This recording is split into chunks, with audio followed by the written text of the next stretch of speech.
This is RTP. This is RTP180.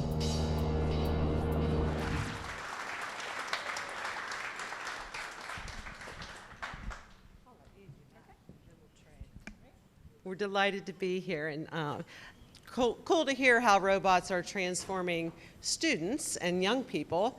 We're here to show you and give you a little example of how we use robotics to transform the way we deliver therapy, but mostly how we have some impact and transform the lives of our patients. So we are introducing you to a robotic called the exoskeleton. Ekso Bionics is the name of the company. And Cathy will give you the details. She's the brains of this tag team. But we were approached by Ekso Bionics and the North Carolina Spinal Cord Injury Association in 2011 when the product was first going to be available in the rehabilitation market. And so we were one of the first of 16 in the nation to be able to offer this service and this technology in a clinical environment.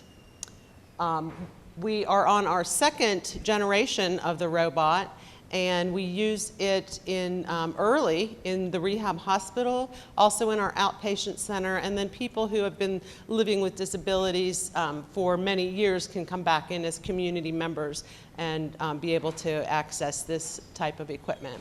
Right now, we're able to now use it with not only spinal cord injury, which was the first generation, but people who have had strokes, brain injury, and other neurological conditions. All right. Now we're going to take a look at the Ekso. This is our amazing robot, and it's absolutely amazing. It's called the Ekso, like Elaine mentioned, and Ekso is, the word is short for exoskeleton. And as you're looking at it, it is actually a wearable robot. So for our patients, it's the latest in the fashion design industry for our spinal cord injury patients, our brain injury patients, and our stroke patients.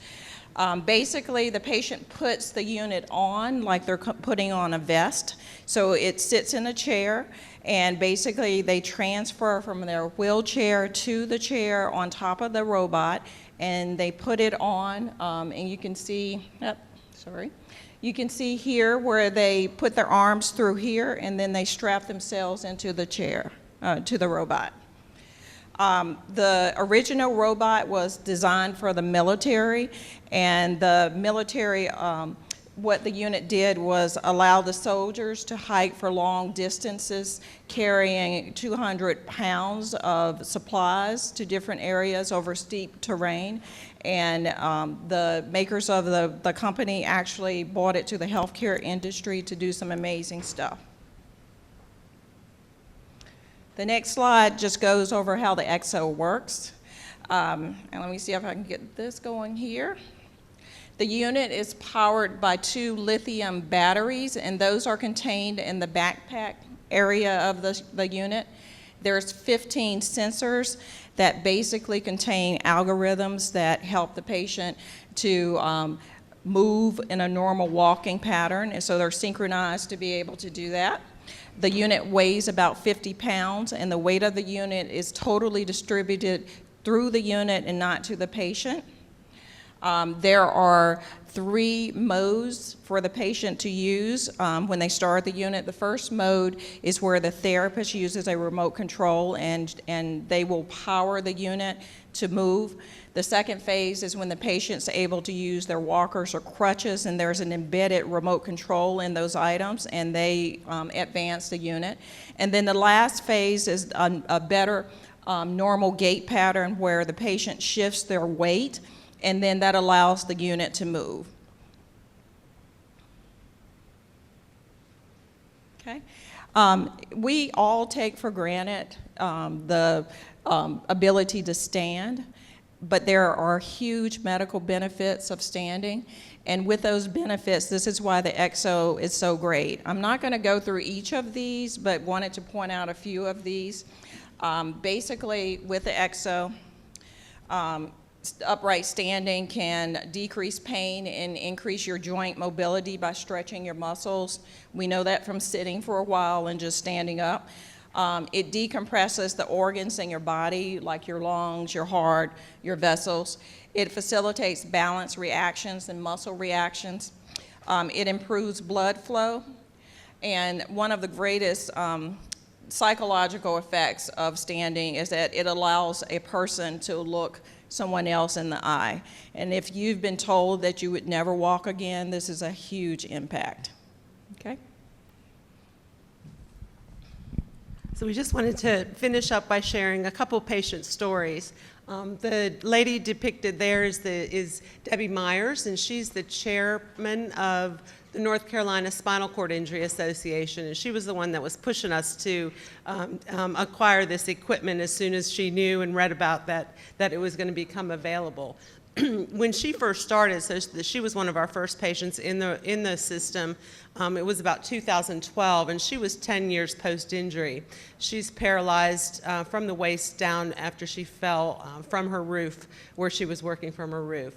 So I had the pleasure to watch her when her father came in to see her use the robot, and to just see them both get teary-eyed as they were standing looking at each other eye to eye was pretty miraculous. Debbie noticed right away that she had decreased pain. She had spasticity, which even though she can't feel, you could still have some sensations like that. And so she immediately noticed a change in spasticity in her body and tightness. Another patient, I'll just call him Bernie. He's in his 70s, and he's in outpatient treatment right now. He came through our rehab program and was not eligible to be in the Ekso.